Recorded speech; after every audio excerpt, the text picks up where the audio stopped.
సర్వాధికారి దేవుడు, సర్వశక్తిమంతుడు, అబ్బబ్బబ్బబ్బ యేసు ప్రభు కోసం గొప్పగా చెప్తున్నాం. అవును, ఆయనకి అవన్నీ ఉన్నాయి, ఒప్పుకుందాము. మరి ఒకవేళ అన్ని ఆయనకు అనుకుంటే ఇప్పుడు మీకు ఒక ప్రశ్న వేస్తున్నాను. ఏంటది? మత్తయి సువార్త 24:36 వచనం. మత్తయి సువార్త 24:36. అయితే ఆ దినమును గూర్చి, ఆ గడియను గూర్చును తండ్రి మాత్రమే ఎరుగును. ఏ దినం? ఫైనల్ డే, జడ్జ్మెంట్ డే, ముగింపు దినం. అవునా? ఆయన రెండవ రాకడ ఇదే కదండి. ఆ దినమును గూర్చి, ఆ గడియను గూర్చి, అంటే ఆ రోజు తెలీదు, ఇంకా ఆ గడియ అంటే ఆ సెకండ్, ఆ టైం. నాయన నువ్వు కరెక్ట్గా 7 గంటల 10 నిమిషాలకు బయలుదేరు చెప్పాలి. ఏ రోజు నాన్నగారు? ఫలానా రోజు డిసెంబర్ 25వ తేదీ 7 గంటల 10 నిమిషాలకు బయలుదేరిన ఆయన చెప్పాలి. డేట్ చెప్పాలి, టైం చెప్పాలి. ఎవరు చెప్పాలట? తండ్రి మాత్రమే అన్నాడు. చూడండి అక్కడ, మాత్రమే అంటే ఏంటి? One and only. మరి యేసు ప్రభు కూడా తండ్రితో సమానుడు కదండి. కూర్చోబెట్టుకున్నాడు సమానుడని. అన్ని తెలుసా యేసు ప్రభుకి? యేసు ప్రభు ఇప్పుడు నాకు తెలియదే బాబు, నాకు తెలీదు నాకు. మరి వీళ్ళు ఏమన్నారు? యేసు ప్రభుకి సర్వం ఎరిగిన వారు, సర్వజ్ఞాని, సర్వాంతర్యామి, ఈ సర్వనే పనికిరాని మాటలు సర్వపిండి కలిపినట్టు ఎందుకరా అలా కలుపుతున్నారు? బైబిల్ని కలగూర గంప చేయకండి. బైబిల్లో ఉన్నది ఉన్నట్లుగా సత్యవాక్యమును సరిగా విభజించి మాట్లాడాలి. ఎవరి దగ్గర మాట్లాడడం కాదు. This is BOUI, this is Christ church.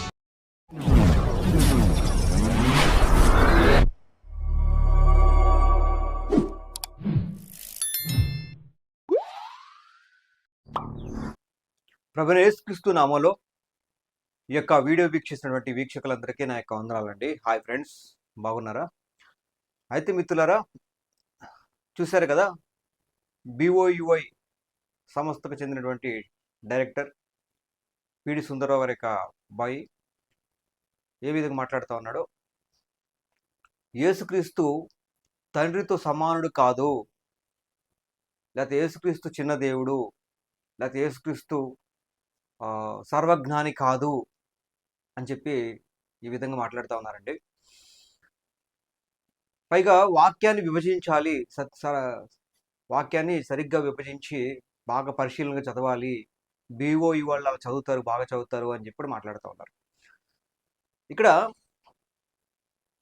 Prasanna Babu గారికి లేకపోతే వారి యొక్క బృందానికి నేను చెప్పే విషయం ఏంటంటే, ఎప్పుడైతే మీరు యేసుక్రీస్తు వారు సర్వజ్ఞాని కాదు అని మీరు ఎప్పుడైతే మాట్లాడతారో, ఆటోమేటిక్గానే మీరు యేసుక్రీస్తు వారు దేవుడు కాదు అని సమాజానికి నిరూపించదలిచారు. మీరు చెప్తున్న వాదనే ఎలా ఉందంటే, ఆయనకి అన్నీ తెలియదు, తండ్రితో సమానుడు కాదు అని చెప్పాలనుకుంటున్నారు. కానీ నిజానికి ఈ యొక్క వాదన ద్వారా యేసుక్రీస్తు వారు సర్వజ్ఞాని కాదు అని మీరు చెప్పడం ద్వారా సమాజంలో యేసుక్రీస్తు వారు దేవుడు కాదు అని చెప్పకనే చెప్పినట్టు. ఎందుకు చెప్తా ఉన్నానంటే, అసలు దేవుడు అంటే అర్థం ఏంటంటే, ఆయన సర్వశక్తిమంతుడు, సర్వాంతర్యామి, సర్వజ్ఞుడు, అలాగే నిత్యుడు, పరిశుద్ధుడు. ఈ లక్షణాలన్నీ దేవుడికి ఉండాలి. మరి ఇప్పుడు దేవుడు అంటే ఇన్ని లక్షణాలు కలిగి ఉండాలి. మరి అలాంటి యేసుక్రీస్తు వారు సర్వజ్ఞాని కాదు అని చెప్పడం ద్వారా ఏమవుద్దంటే, ఆటోమేటిక్గా యేసుక్రీస్తు వారిని దేవుడు కాదు అని నిరూపించదలిచారు. మీరు ఏదో సాధిద్దాం అనుకుంటున్నారు, కానీ మీరు చేసే పని వల్ల అది సాతాను పని. యేసుక్రీస్తుని దేవుడు కాకుండా సమాజంలో చేసే పని, యేసుక్రీస్తు దేవుడు కాకుండా చేయాలని పని ఎవరిదంటే అది సాతాను పని. మీరు ఏదో చేద్దాం అనుకుంటున్నారు, ఏదో చెప్దాం అనుకుంటున్నారు, కానీ మీరు చేసేది సాతాను పని అనేది గుర్తుపెట్టుకోండి. ఈరోజు నా మాటలు విని కోపగించుకోనకుండా దయచేసి సోదరులంగా మనం ఒకసారి వాక్యాన్ని పరిశీలన చేద్దాం. ఇప్పుడు ఎప్పటి నుండో విన్న విషయాలు కాకుండా మనం నేర్చుకుందాం. ఎవరెవరో చెప్పారు, పెద్దవాళ్ళు చెప్పారు, లేకపోతే ఎవరెవరో ఎప్పుడో ఏదో చెప్పారని కాకుండా మీరు నేర్చుకుందాం అని మనస్తత్వం ఉంటే ఖచ్చితంగా అర్థమవుద్ది ఏదైనా సరే. నాకంతా తెలుసు అనుకున్న వాడికి ఇప్పుడు కూడా ఏది అర్థం కాదు, గమనించాలి. ఇప్పుడు మీరు చెప్పిన ఆ యొక్క వచనం ప్రకారంగా మీరు ఆ వచనాన్ని సరిగ్గా అర్థం చేసుకోలేదని చెప్తా ఉన్నాను. సరిగ్గా అర్థం చేసుకోలేదు. యేసుక్రీస్తు వారు ఎందుకు అలా మాట్లాడాడు, ఏ సందర్భంలో అలా మాట్లాడాడని తెలుసుకోవాలి. వాక్యంలోకి వెళ్లే ముందు మీకు ఒక విషయం అర్థమయ్యేలాగా ముందే చెప్తాను. చాలామంది వీడియో మొత్తం చూసి ఆ ఓపిక కూడా ఉండట్లేదు. ఇంత కష్టపడి వీడియో చేస్తే కనీసం చూడటానికి కూడా ఓపిక ఉండట్లేదు అనమాట. సరే, విషయం ఏంటో చెప్తాను ముందు చూడండి. యేసుక్రీస్తు వారు ఆయన సర్వాంతర్యామి. కానీ ఇక్కడ ఒక విషయం గుర్తుపెట్టుకోండి. నేను త్రిత్వం మీద వీడియో చేస్తాను. యేసుక్రీస్తు వారు ఉన్నారు, పరిశుద్ధాత్మ దేవుడు ఉన్నాడు, అలాగే తండ్రి అయిన దేవుడు కూడా ఉన్నారు. ముగ్గురు ఉన్నారు. యేసుక్రీస్తు వారు తండ్రే యేసుక్రీస్తు వారు కాదు, పరిశుద్ధాత్ముడే యేసుక్రీస్తు వారు కాదు. ముగ్గురు వేరు వేరే. నేను చెప్పే విషయం త్వరలో ఈ త్రిత్వం మీద వీడియో చేస్తాను. మరి అయితే నిత్యుల అనే కాన్సెప్ట్ వచ్చేసరికి యేసుక్రీస్తు వారు మీరు పుట్టాడు అన్నారు. ఓకే, పుట్టాడు, కానీ అందరిలా కాదు. సృష్టించబడటానికి యేసుక్రీస్తు వారు రావటానికి చాలా తేడా ఉంది. సృష్టి ఆరంభంలో లేకపోతే పూర్వము దేవుడు తన వాక్కుని శరీరధారిగా ఏర్పాటు చేశాడు. దేవుడు తండ్రి అయిన దేవుడు యేసుక్రీస్తుని ఏర్పాటు చేసుకున్నాడు. అది ఎలా ఏర్పాటు చేసుకున్నా అంటే మనలాగా ఆదాము సృష్టించినట్టుగా, ఎవరో దేవదూతలు సృష్టించినట్టుగా ఆయన సృష్టించలేదు. ఆయనలో నుండి ఒక అంశాన్ని తీసుకున్నాడు. దాన్ని మానస పుత్రుడు అంటారు. ఆయన ఉండే అంశాన్ని, ఆయన ప్రతిబింబం, ఆయన వాక్కు. ఇది మనం ముందు చూద్దామండి, కంగారు పడకండి. నెక్స్ట్ మన త్రిత్వం మీద చెప్తాను వీడియో. దానికి ముందు కొన్ని క్వశ్చన్లకు ఆన్సర్ చెప్పాల్సింది ఉంది కాబట్టి చెప్తాను నేను. ఇప్పుడు ఒకసారి మీరు చూసుకుని వచ్చినాక వెళ్దామండి.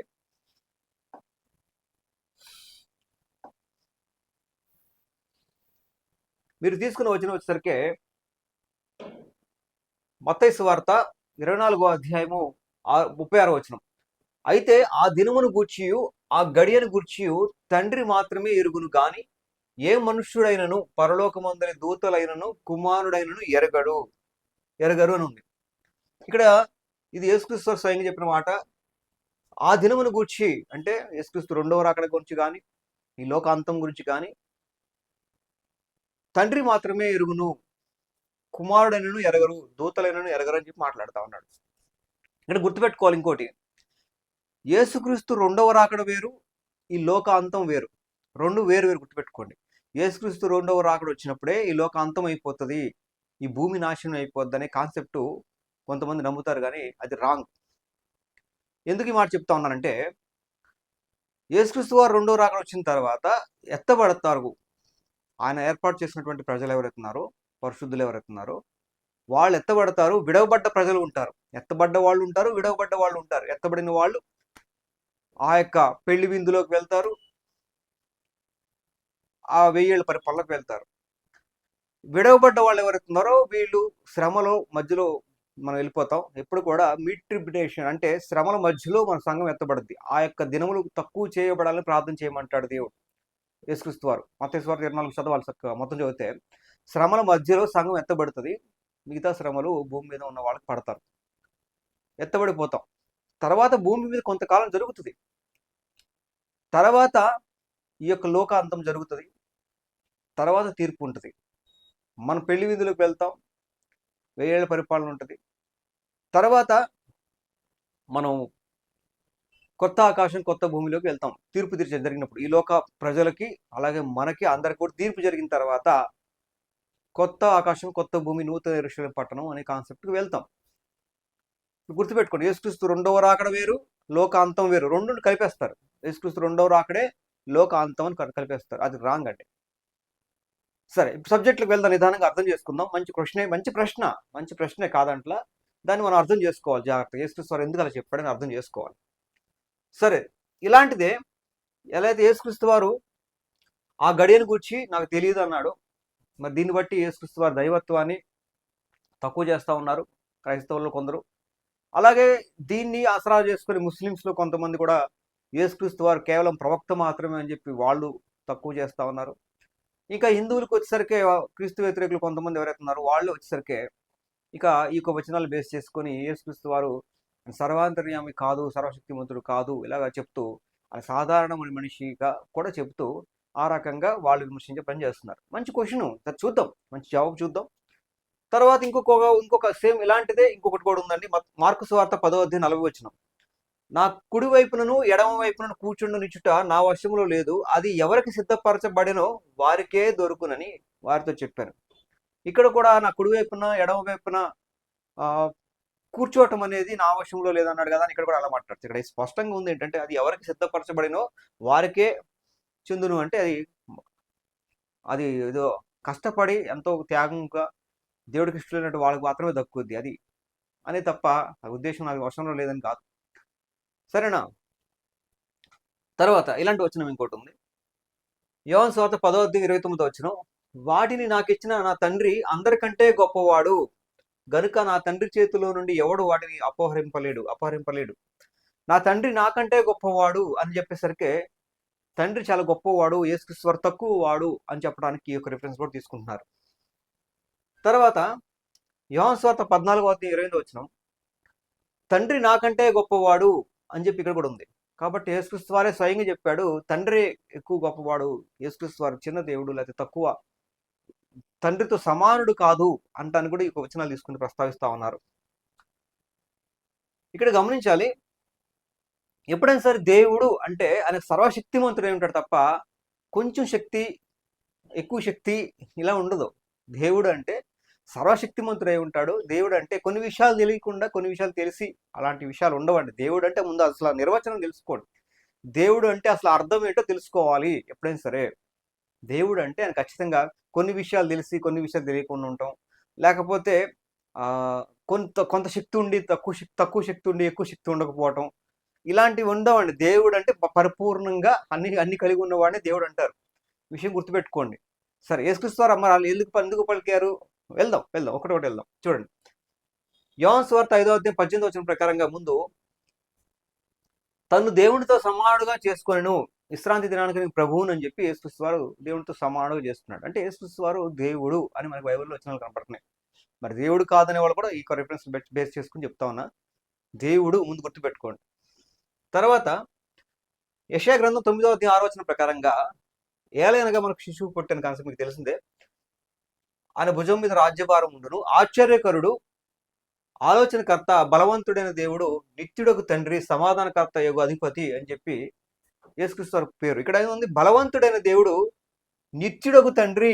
గుర్తుపెట్టుకోండి, నిత్యుడకు తండ్రి. యేసుక్రీస్తు వారు నిత్యుడు కాదు అంటున్నారు. ఆయన పుడితే కూడా ఎలా నిత్యుడు అంటున్నారు చూద్దాం.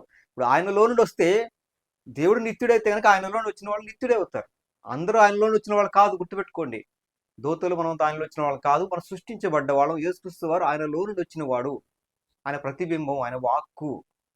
కాబట్టి మనకి మన పుట్టుకకి మన ఆరంభానికి యేసుక్రీస్తు వారి యొక్క ఆది అంటే ఆయనలో రావటానికి ఫస్ట్గా ఆది తీసుకున్నారు. కానీ యాక్చువల్లీ ఆయన తండ్రిలో ఉన్నాడు, ఎప్పటి నుండో ఉన్నాడు. కాబట్టి ఆయనలో నుండి రావటాన్ని ఆదిగా తీసుకున్నారు. అందుకే ఆయన మొదటివాడు, కడపటివాడు, ఆది సంభూతుడు, అల్ఫా ఓమేగా కాన్సెప్ట్ అనమాట.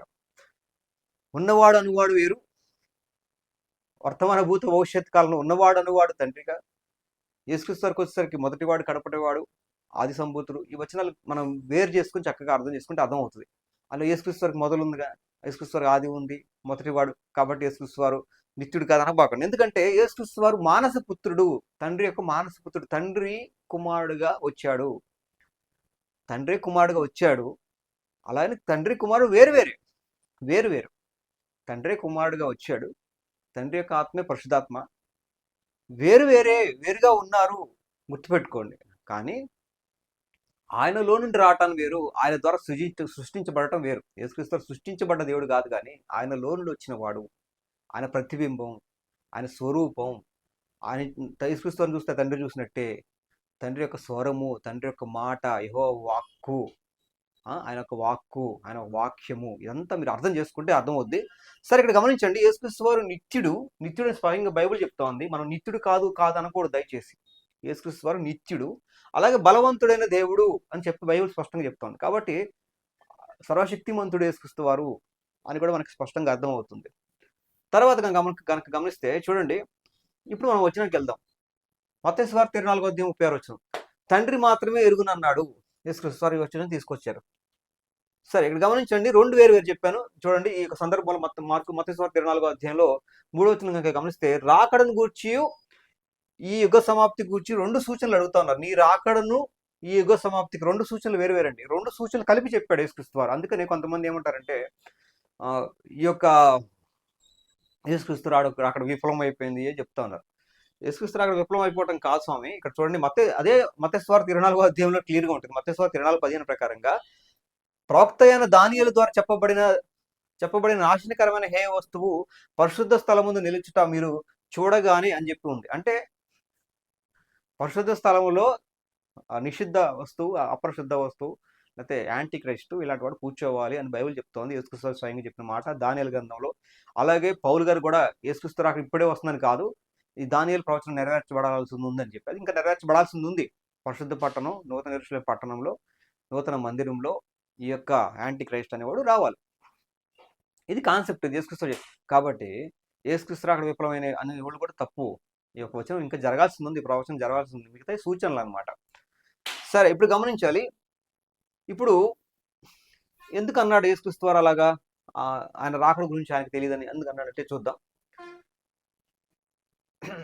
యోహాను సువార్త 3:17 లోకము తన కుమారుని ద్వారా రక్షణ పొందుటకే గాని లోకములకు తీర్పు తీర్చుటకు దేవుడు ఆయనను లోకములోనికి పంపలేదు. యేసుక్రీస్తు వారి రాకడ ప్రత్యేకమైనది. ఏదైతే భూమి మీదకి రాకడ యేసుక్రీస్తు వారు ఏదైతే వచ్చాడో ఆయన ప్రత్యేకంగా ఒక ఉద్దేశం చేత పంపబడ్డాడు, ఒక పని నిమిత్తం పంపబడ్డాడు. కాబట్టి ఆయన ఏ పని చేయాలో ఆ పని మాత్రమే చేస్తాడు. వేరే పని గురించి కానీ వేరే వాటి గురించి కానీ ఆయన మాట్లాడడు అనేది గుర్తుపెట్టుకోవాలి. అలాగే తండ్రి కుమారుడు వేరు. తండ్రి ఏమి చేయాలనుకుంటున్నాడో ఏమి చేయాలని తండ్రికే విడిచిపెడతాడు కుమారుడు. ఇక్కడ గమనించండి. యేసుక్రీస్తు వారు ఏం చేస్తూ ఉంటాడంటే తండ్రిని గొప్ప చేస్తూ ఉంటాడు. ఆయన నాకంటే గొప్పడు. తండ్రి ఏం చేస్తాడు? కుమారుని నా దేవా అని కుమారుని గొప్ప చేస్తుంటాడు తండ్రి. పరిశుధాత్ముడు యేసుక్రీస్తు వారిని గొప్ప చేస్తుంటాడు. ఇక్కడ ముగ్గురు కూడా ఒకళ్ళనొకళ్ళు గొప్ప చేసుకుంటుంటారు. బైబిల్లో ఒకళ్ళనొకళ్ళు గొప్ప చేసుకున్నంత మాత్రాన ఒకళ్ళు తక్కువ కాదు. కాబట్టి బైబిల్లో ఉన్న వచనాలు ఏవైతున్నాయో వాటిని తప్పుగా అర్థం చేసుకుంటున్నారు. యేసుక్రీస్తు వారి తండ్రిని గొప్ప చేస్తూ ఉంటాడు. తండ్రి ఏమో కుమారుని గణపరిచిన వాడు నన్ను గణపరిచిన వాడు కాదు, నా దేవా అని కుమారుని గురించి మాట్లాడుతూ ఉంటాడు. కుమారుడు మాట వినాలంటాడు, ఆయనకు కోపం రేపొద్దు అంటాడు. అట్లాగా బైబిల్ అంతా కూడా తండ్రి ఏమో కుమారుని గొప్ప చేస్తుంటాడు, కుమారుడేమో తండ్రిని గొప్ప చేస్తూ ఉంటాడు. అలాగే యేసుక్రీస్తు వారి పరిశుధాత్మ దేవుడిని కూడా గొప్ప చేస్తూ ఉంటాడు. నన్ను దూషించినా పర్వాలేదు, కానీ పరిశుధాత్మ దేవుడిని దూషిస్తే మీకు క్షమాపణ ఉండదు అని చెప్పి పరిశుధాత్మ దేవుడిని గొప్ప చేస్తూ ఉంటాడు యేసుక్రీస్తు వారు. పరిశుధాత్మ దేవుడేమో యేసుక్రీస్తు చెప్పిన మాటలు మీకు చెప్తా ఉన్నాను, యేసుక్రీస్తులో చెప్పిన మాటల్ని ఆయన మాట్లాడితేనే నేను ఆయన విషయాలను మీకు చెప్తాను అని చెప్పి పరిశుధాత్మ దేవుడి గురించి రాయబడతా ఉంది. ఇక్కడ ఒకళ్ళని ఒకళ్ళు గొప్ప చేసుకుంటా ఉంటారు అంతే తప్ప ఒకళ్ళు గొప్ప చేసినంత మాత్రాన్ని ఈయన తక్కువ వాడని కాదు. అదే ఏకత్వం అంటే తండ్రి కుమారుడు మేము ఏకమై ఉన్నాము, మేము ఒక్కటే అంటే అర్థాలు ఏంటంటే అవి వారు మనస్తత్వం కానీ ఆలోచన కానీ అన్నీ కూడా ఒక్కటే. అది ఏకత్వం. ఎందుకంటే వాళ్ళు విరోధంగా ఉండరు, ఒకళ్ళనొకళ్ళు గొప్ప చేసుకుంటూ వారు చేయాలనుకున్న పని చేస్తూ ఉంటారు. ఎవరి పని వాళ్ళది. ఈ సృష్టి కార్యంలో ఎవరి పని వాళ్ళది. ఒకళ్ళ పనిలో ఇంకొకరు జోక్యం చేసుకోరు, ఒకళ్ళ పని గురించి ఇంకొకరు మాట్లాడరు. ఇక్కడ గుర్తుపెట్టుకోవాలి. ఇక్కడ యేసుక్రీస్తు వారు వచ్చిన పని ఏంటంటే యోహాను సువార్త 3:17 లోకము తన కుమారుని ద్వారా రక్షణ పొందుటకే గాని, ఇక్కడ గుర్తుపెట్టుకో, రక్షణ పొందుటకే గాని లోకములకు తీర్పు తీర్చుటకు దేవుడు ఆయనను లోకములోనికి పంపలేదు. లోకములకు వచ్చినప్పుడు ఆయన తీర్పు తీర్చడానికి పంపబడలేదు, కానీ ఆయన లోకాన్ని రక్షించడానికే, రక్షణ పొందించడానికే ఆయన వచ్చాడు. కాబట్టి ఆయనకు వచ్చిన పని ఏంటి? లోకాన్ని రక్షించటాను, లోకరక్షకుడుగా నిలబడటం అనేది యేసుక్రీస్తు వారికి వచ్చిన పని. కాబట్టి రెండవ రాకడ గురించి ఇదంతా కూడా అది తండ్రి చేతిలో ఉన్న పని, తండ్రి పని అది. ఇది యేసుక్రీస్తు వారి పని ఏంటంటే లోకాన్ని రక్షించడం. తండ్రి పని ఏంటంటే కుమారుని పంపించడమే కానీ మిగతా పని తండ్రిది. పరిశుధాత్మ దేవుడు మనల్ని బలపరచడం అనేది పరిశుధాత్మ దేవుడి పని. అట్లాగా ఎవరి పని వాళ్ళది. కాబట్టి తండ్రి ఎప్పుడు యేసుక్రీస్తు వారు పంపించాలనుకుంటున్నాడో, ఎప్పుడు నూతన యెరూషలేము పట్టణాలు కట్టాలనుకుంటున్నాడో, ఎప్పుడు ఈ లోకాన్ని అంతం చేయాలనుకుంటున్నాడో అనేది తండ్రి పని. యేసుక్రీస్తు వారి పని ఏంటంటే తప్పిపోయిన మనల్ని రక్షించి తండ్రికి కుమారులుగా దత్తపుత్రులుగా చేయటము అనేది కుమారుడు పని. కాబట్టి ఇక్కడ యేసుక్రీస్తు వారు తండ్రి పని ఏదైతే ఉందో, యేసుక్రీస్తు వారు రెండో రాకడ ఎప్పుడు రావాలని తండ్రి పని. కాబట్టి అది నా వశంలో లేదు, లేకపోతే ఆ, నాకు కూడా తెలియదు, దూతలు కూడా తెలియదు అని అన్నాడంటే ఏంటి అంటే ఏంటి, ఆయన పని వరకు ఆయన చేస్తున్నాడు తప్ప ఆయన ఎప్పుడు రావాలి ఎప్పుడు రాకూడదు అనేది నాకు తెలియదు, తండ్రికే తెలుసు అంటున్నాడు. అంటే ఈయన పని ఏంటి, ఈయన ఏంటి అనేది బోర్డర్స్ లో ఉన్నాడు కాబట్టి ఆ పని గురించి ఈయనకి తెలీదు. తండ్రికి లోబడతాడు. దేవా, తండ్రి, నువ్వు ఏది చెప్తుంది, నువ్వు ఎప్పుడు వెళ్ళమంటే అప్పుడు వెళ్తాను ఆయన, నువ్వు ఎప్పుడు వెళ్ళమంటే అప్పుడు వెళ్తాను, ఎప్పుడు నువ్వు ఆ లోకానంతం చేయమంటే అప్పుడు చేస్తాను, నువ్వు ఎప్పుడు రెండో రాకడగా నన్ను వెళ్ళమంటే అప్పుడు వెళ్తాను అని తండ్రికి తను తాను తగ్గించుకొని అప్పచెప్పుకుంటున్నాడు. తను తాను లోబడి అప్పచెప్పుకుంటున్నాడని మాత్రమే తీసుకోవాలి తప్ప, ఈయనకి తెలియదు అనే పదం వాడాడు కాబట్టి ఇది దేవుడితో సమానుడు కాదు, తండ్రితో సమానుడు కాదని మాట్లాడకూడదు. ఇక్కడ యేసుక్రీస్తు వారికి కొన్ని లిమిటేషన్స్ పెట్టుకున్నాడు ఆయన. ఇప్పుడు మా నాన్న ఉన్నాడండి. మా నాన్న నాకు ఏదైనా పని చెప్పాడు, ఆ పనిలో నేను ఉన్నాను. మిగతా వాటి గురించి నేను అడిగినప్పుడు అది నాన్నకే తెలుసు, నాకు తెలియదు. లేకపోతే సరే నువ్వు పలానా ఊరు వెళ్ళాలి, ఎప్పుడు వెళ్తావురా అని అడిగితే మా నాన్న ఎప్పుడు పంపిస్తే అప్పుడు వెళ్తాను. నాకు తెలియదు మా నాన్న ఎప్పుడు పంపించాలనుకుంటే, ఎప్పుడు మా నాన్న నన్ను పంపించాలనుకుంటే నేను అప్పుడు వెళ్తాను. తండ్రి మీ నాన్న ఎప్పుడు పంపించాలనుకుంటాడంటే అది నాన్నకే తెలుసు, నాకు తెలియదు అని అంటే అంత మాత్రాన నేను తండ్రికి కుమారుడు కాకుండా పోను, అలాగే దైవత్వంలో సమానుడు కాకుండా పోడు. ఇక్కడ తండ్రికి లోబడుతూ తండ్రి పనిలో ఈయన ఇన్వాల్వ్ అవ్వకుండా ఈయన పనిని చేసుకుంటూ తండ్రి ఇష్టానికి విధేయుడు చూపిస్తూ తండ్రి ఎప్పుడు పంపించాలనుకుంటే ఎప్పుడు ఇప్పుడు యేసుక్రీస్తు రెండవ రాకడ అంటే అర్థం ఏంటి? మరి ఒక జనాంగం అంతా విడిచిపెట్టబడాలి, ఇంకొక జనం అంతా రక్షించబడాలి, ఇంకొక జనాంగం అంతా శిక్షించబడాలి. మరి అంత పెద్ద కార్యం జరిగేటప్పుడు ఈ లోకాన్ని విషయంలో అంత గొప్ప కార్యం జరిగేటప్పుడు మరి తండ్రి ఎలా అనుకుంటే అలా జరగాలి అని కోరుకుంటున్నాడు కుమారుడు. కాబట్టి తండ్రి ఇష్టం, ఎప్పుడు నన్ను పంపించాలనుకుంటే అప్పుడు పంపిస్తాడు. కాబట్టి ఎప్పుడు పంపించాలనుకునేది తండ్రి ఇష్టము, తండ్రికి తెలుసు, తండ్రి చిత్తము. కాబట్టి ఆయన ఎప్పుడు పంపించాలనుకుంటున్నాడో అది ఆయనకి తెలుసు, ఆయన ఎప్పుడు అనుకుంటాను. కాబట్టి నాకు తెలియదు, ఆయనకి తెలుసు అని చెప్పటంలో ఇక్కడ విధేయత, కుమారుడు తండ్రి పట్ల కనపడుతున్న విధేయతగా తీసుకోవాలి అనేది గుర్తుపెట్టుకోవాలి. అంతే తప్ప ఈయన తక్కువ చేయటం కోసం, లేకపోతే ఈయన సమానుడు కాదని దాన్ని బట్టి మనం మాట్లాడకూడదండి. ఇంకా మన వివరంగా చెప్తాను, వినండి. ఇదే సందర్భంలో మీకు ఉదాహరణ చెప్తా, మంచి ఉదాహరణ చెప్తా, అర్థమయ్యేలాగా ఇంకొక ఉదాహరణ చెప్తా. అదేంటంటే, ఇప్పుడు ఒక రాజు ఉన్నాడు, ఒక చక్రవర్తి రాజు ఉన్నాడు, ఆయనకి ఒక కుమారుడు ఉన్నాడు. ఈయన నెక్స్ట్ రాజు అవ్వాలి, చక్రవర్తి కుమారుడిని రాజుగా చేయాలనుకుంటున్నాడు. కానీ మనకి ఏమంటాము, యువరాజు అంటాం. రాజు కుమారుడు పేరు మనం సాధారణంగా ఏం పిలుస్తాం, యువరాజు అని పిలుస్తాం.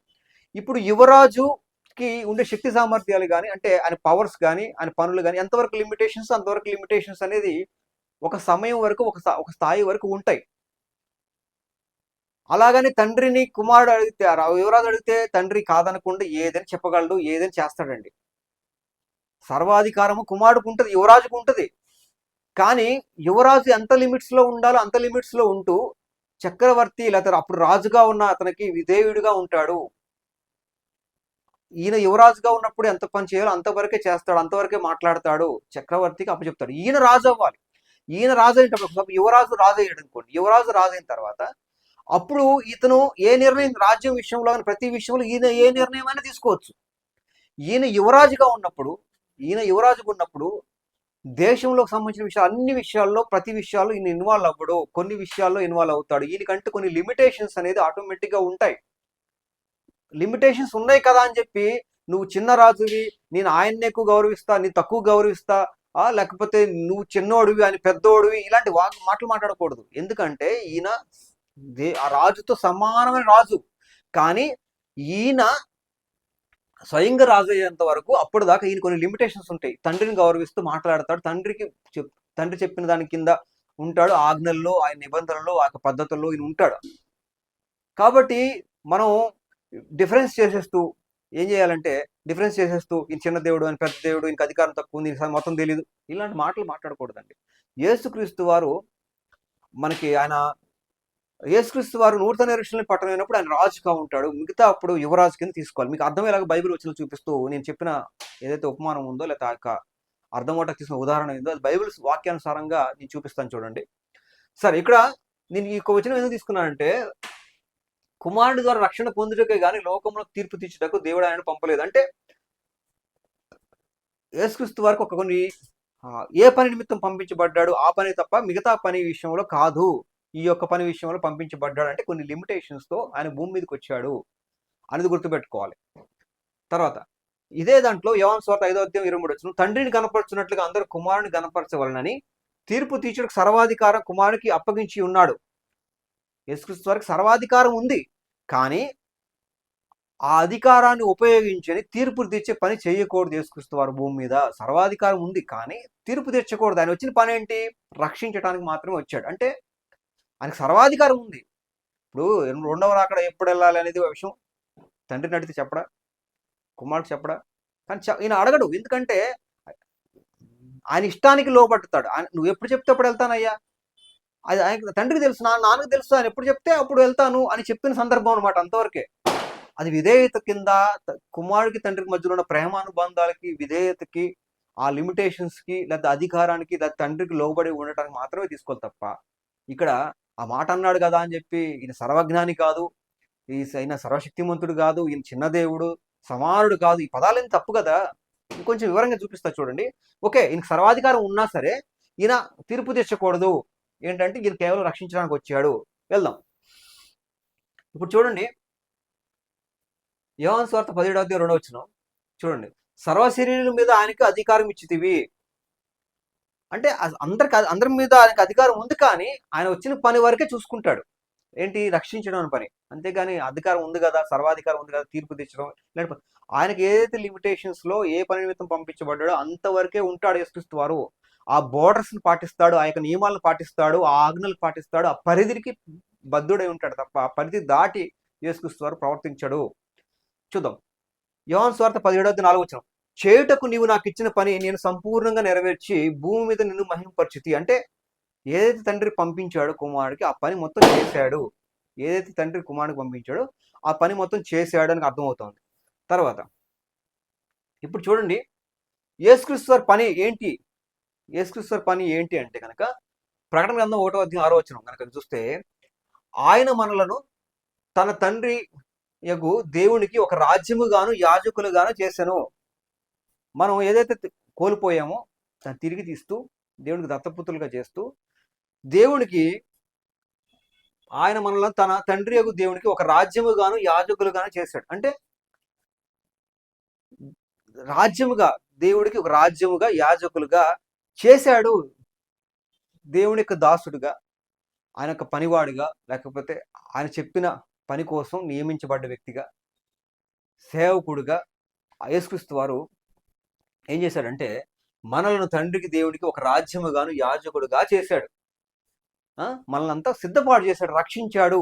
చూడండి తర్వాత ఇదే ప్రకటన గ్రంథం 5:9 చూస్తే కనుక, మా దేవుడికి వారిని ఒక రాజ్యముగాను యాజకులుగాను చేసేటివి. ఇక్కడ వరకు ఆయన పని ఏంటంటే పని చేశాడు. మనల్ని అందరూ యేసుక్రీస్తు వారు మనల్ని అందరినీ సిద్ధపాటు చేశాడు. దేవుడికి ఒక రాజ్యముగాను యాజకులుగా చేశాడు, అంటే ఒక రాజ్యంగా చేశాడు. గమనించాలి. తర్వాత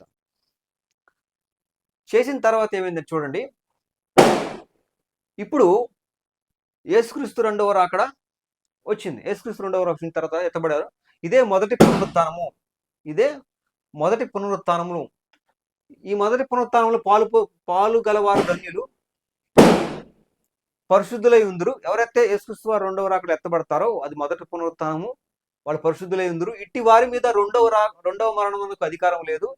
వీరు దేవునికి క్రీస్తుకు యాజకులై క్రీస్తుతో కూడా 1000 సంవత్సరం రాజ్యము చేయను. ఇప్పుడు దాకా మనం ఎవరండి?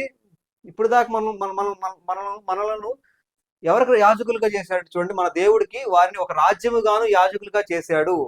ప్రకటన గ్రంథం 5:0 చూసాం. అలాగే ప్రకటన గ్రంథం 1:0 కూడా దేవుడికి యాజకులుగా రాజ్యముగా చేశాడు. యేసుక్రీస్తు వారికి మనం యాజకులుగా అవుతాం. ఎప్పుడంటే చూడండి, యేసుక్రీస్తు రెండవ రాకడ వచ్చిన తర్వాత 1000 ఏళ్ల పరిపాలన అయిన తర్వాత అప్పుడు దేవుడికి క్రీస్తుకును యాజకులై క్రీస్తుతో కూడా 1000 సంవత్సరాలు అప్పటిదాకా ముందు యేసుక్రీస్తు వారు భూమి మీదకి వచ్చి మనల్ని రక్షించి తండ్రికి యాజకులుగా చేశాడండి.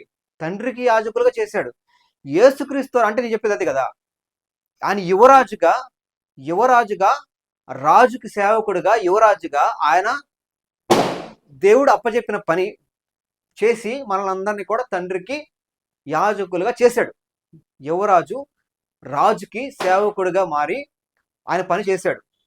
మనల్ని తండ్రికి యాజకులుగా చేశాడు. తర్వాత యేసుక్రీస్తు వారు రెండవ రాకడ వచ్చిన తర్వాత ఎత్తబడిన తర్వాత పెళ్లి విందులోకి వెళ్ళిన తర్వాత ఆ మొదటి పునరుత్థానం జరిగిన తర్వాత 1000 ఏళ్ల పరిపాలనలో యేసుక్రీస్తు వారు మనకి రాజు అయ్యాడు.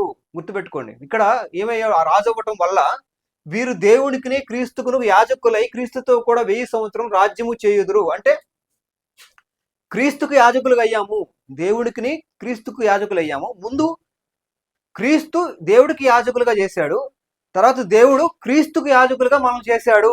గుర్తుపెట్టుకోవాలి.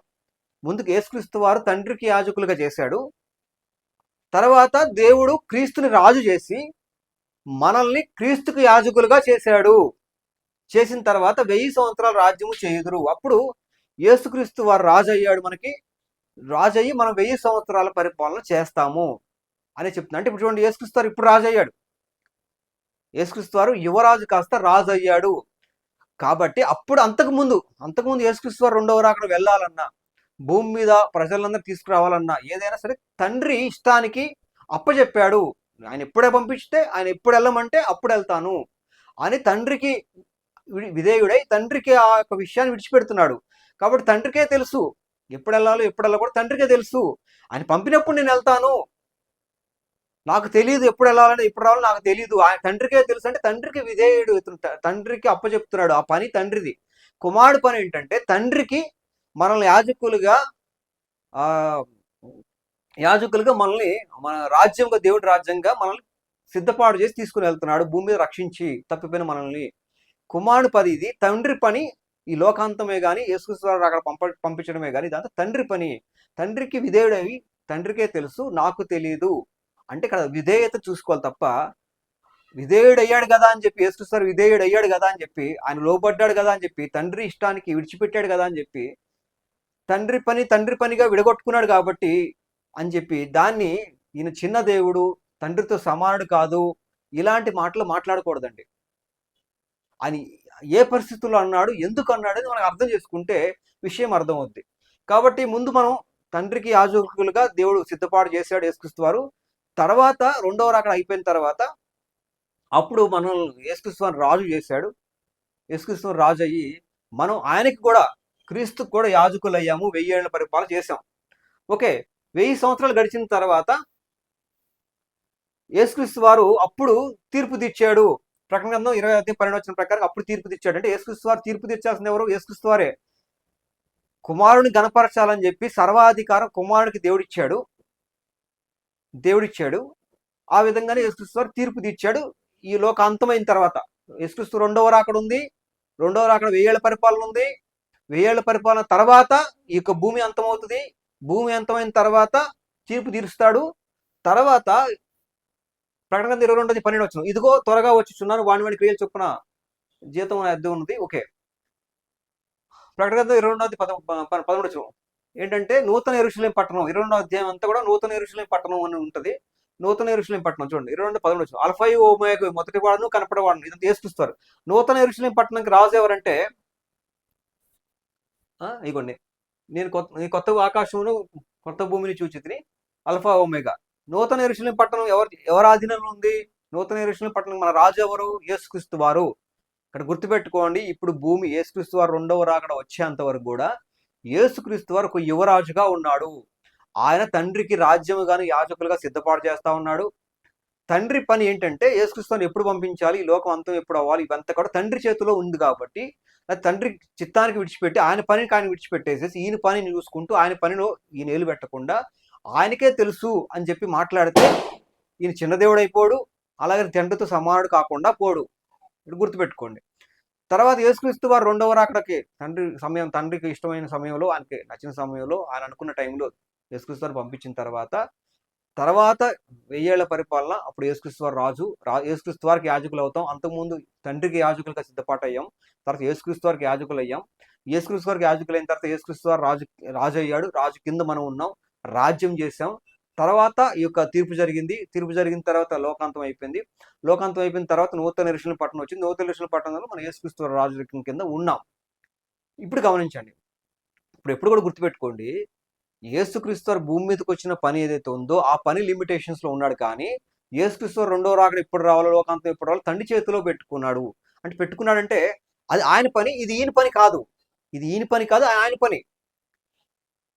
ఆయన ఎప్పుడు పంపిస్తే అప్పుడు వెళ్దామని ఈయన ఆలోచనతో ఉన్నాడు, విధేయతతో ఉన్నాడు. తండ్రి ఎప్పుడు ఎప్పుడు పంపించాలనుకుంటే అప్పుడు వెళ్తాను. తండ్రి ఎప్పుడు నన్ను రాజు చేయాలనుకుంటే అప్పుడు రాజు అవుతాను.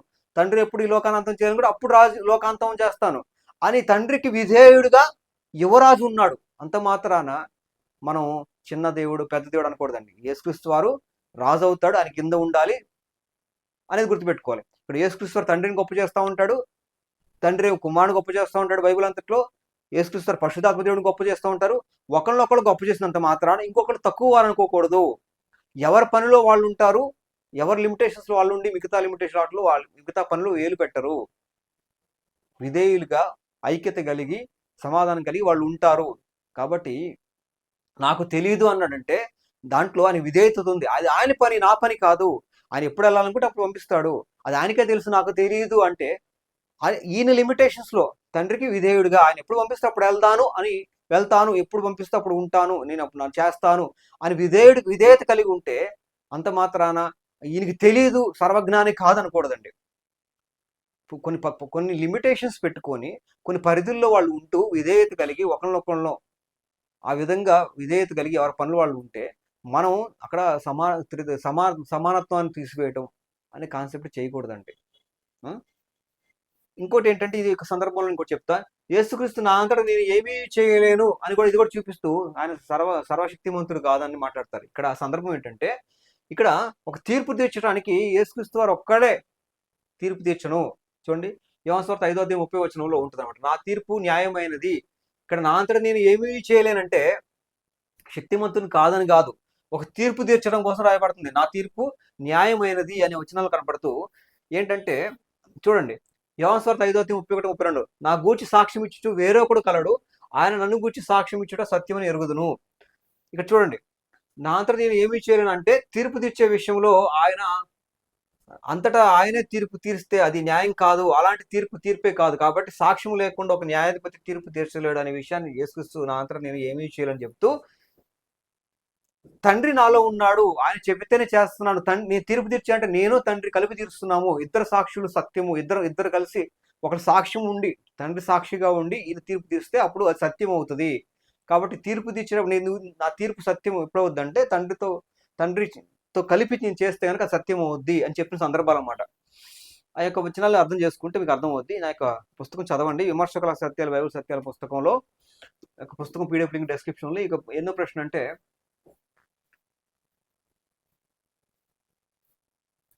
156 ప్రశ్నలు ఉంటుందండి. 156 ప్రశ్నలు.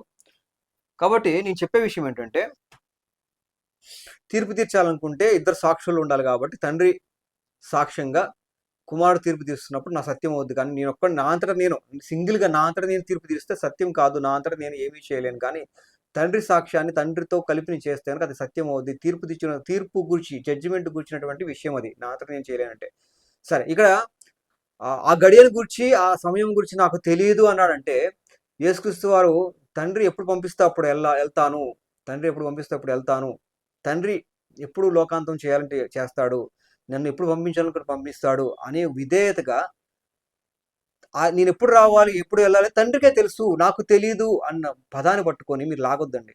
ఓకే, తప్పుగా అర్థం చేసుకోకూడదు. తండ్రికి విధేయత చూపిస్తూ ఈయన పని ప్రకారంగా నా పని కంప్లీట్ చేశాను అంటాడు యోహాను సువార్తలో. అలాగే చేయుటకు నీవు ఇచ్చిన పని నేను సంపూర్ణంగా చేశాను. అలాగే ఈయన పంపించబడింది దేనికంటే తీర్పు తీర్చడానికి కాదు, సర్వాధికారం ఉన్నా సరే తీర్పు తీర్చడానికి కాదు. అంటే యేసుక్రీస్తు ఒక పని నిమిత్తం వచ్చాడు తప్ప మిగతా పనులు చేయుడు, అంటే తీర్పు తీర్చే పని చేయుడు భూమి మీద ఉన్నప్పుడు. యేసుక్రీస్తు రెండవ రాకడ వచ్చిన తర్వాత లోకాంతం అప్పుడు తీర్పు తీర్చేది మళ్ళీ యేసుక్రీస్తు వారే. కానీ భూమి మీద ఉన్నప్పుడు తీర్పు తీర్చడానికి ఆయన పంపబడలేదు అని బైబిల్ చెప్తా ఉంది.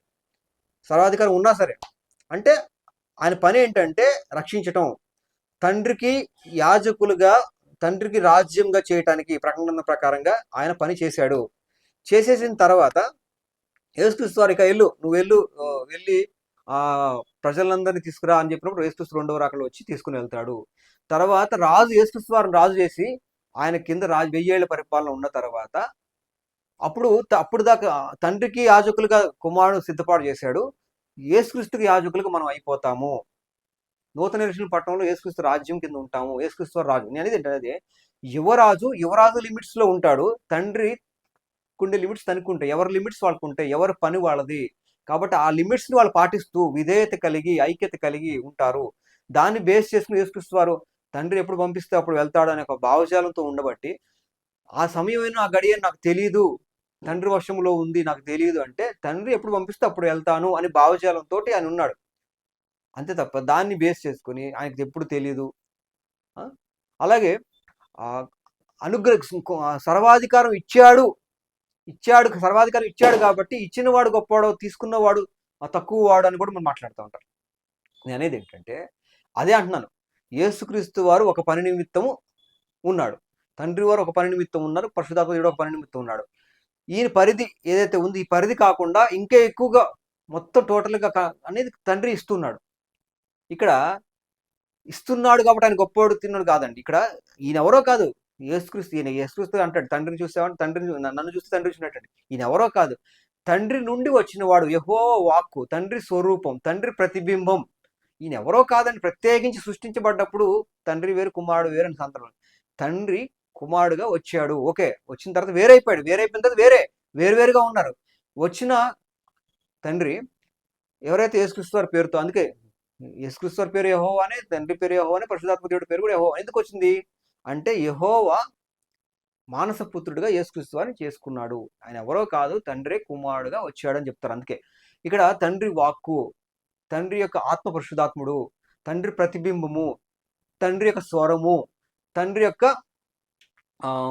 మాట వాక్కు ఎంత కూడా చెప్పు. అంతే అనేది ముగ్గురు దేవుని యొక్క ఆత్మ, దేవుని యొక్క వాక్కు.